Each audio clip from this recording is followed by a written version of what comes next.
Waktu awal saya melakukan 5 senjata ini, saya namakan program 33 hari. Setelah beberapa lama saya melakukan retret ini secara pribadi, suatu hari saya tidur, Tuhan sendiri yang berbicara. Ini namanya retret pemurnian hati. Saat itu saya sendiri pun bingung, apa itu pemurnian hati? Itu sebuah kalimat yang asing buat saya. Saya belum pernah dengar sebelumnya dari mana gitu. Apa arti pemurnian hati?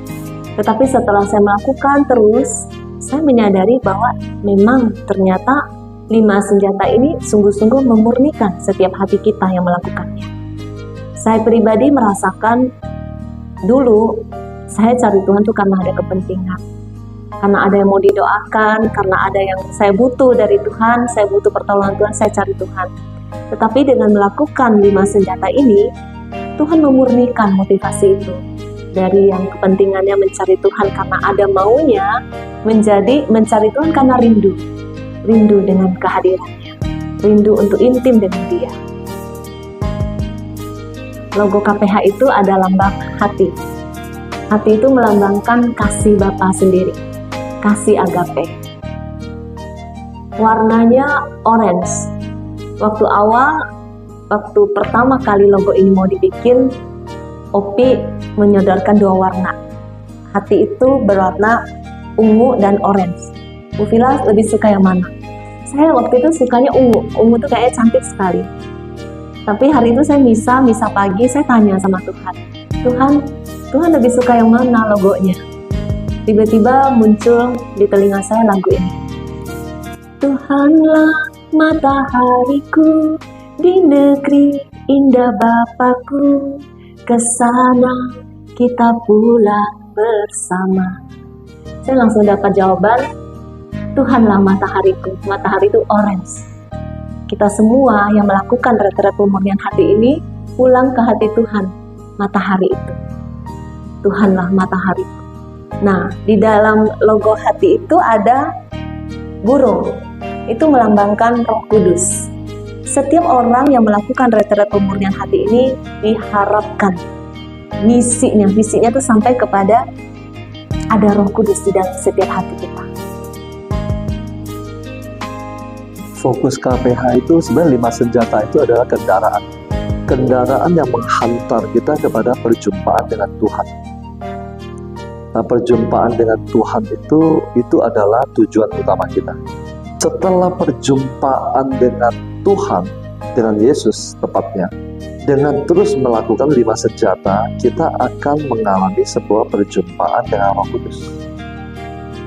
Karena perjumpaan dengan Yesus, seperti para muda perjumpaan dengan Yesus, belum final tanpa perjumpaan dengan Roh Kudus. Karena Roh Kuduslah yang akan menyingkapkan segala sesuatu kepada manusia, termasuk menuntun manusia ke dalam seluruh kebenaran. Artinya, dalam seluruh kebenaran itu artinya perjumpaan dengan Roh Kudus itu akan menghantar kita kepada penyatuan yang sempurna dengan Kristus. Saya tambahkan sedikit mungkin ya.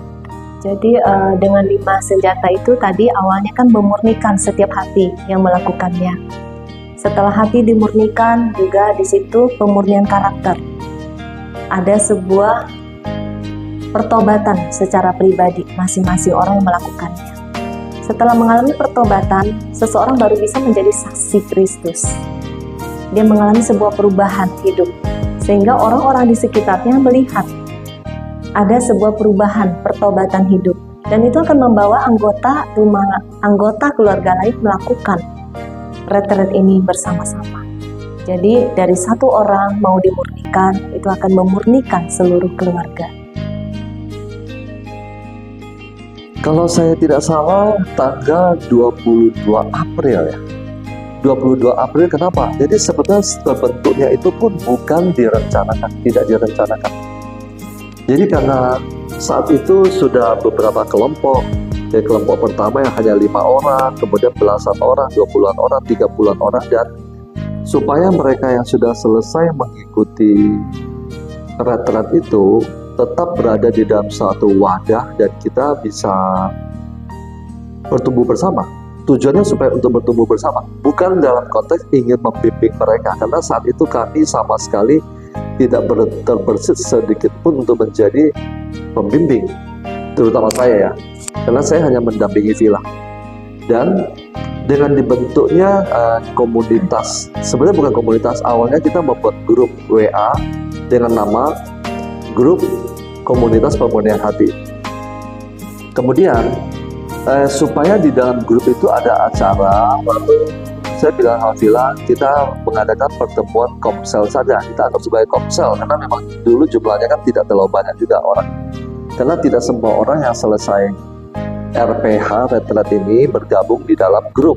Ada orang yang selesai begitu saja sudah selesai, tetapi bagi yang ingin terus-terusan bersama-sama, supaya ada acaranya, yuk setiap Jumat kita tentukan untuk komselnya itu.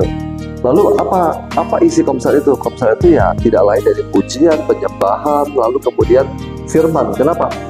Karena bagi kita firman itu sangat penting. Mereka yang sudah 33 hari, ada yang merasa bahwa sudah selesai, saya sudah pergi, padahal belum cukup. Nah, lewat pertemuan itu yang setiap Jumat itu, justru di situ mulai tersingkap kebenaran firman, dan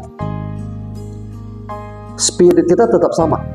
Spirit kita tetap di dalam setiap firman yang kita bawakan setiap Jumat itu, membawa mereka itu masuk ke dalam sebuah proses. Karena apapun juga proses. Yesus mati di kayu salib melalui proses. Yesus menyelamatkan umat manusia melalui proses. Makanya dijabarkan tentang 14 keturunan, dan 14 keturunan, 13 keturunan sampai lahirnya Mesias. Proses.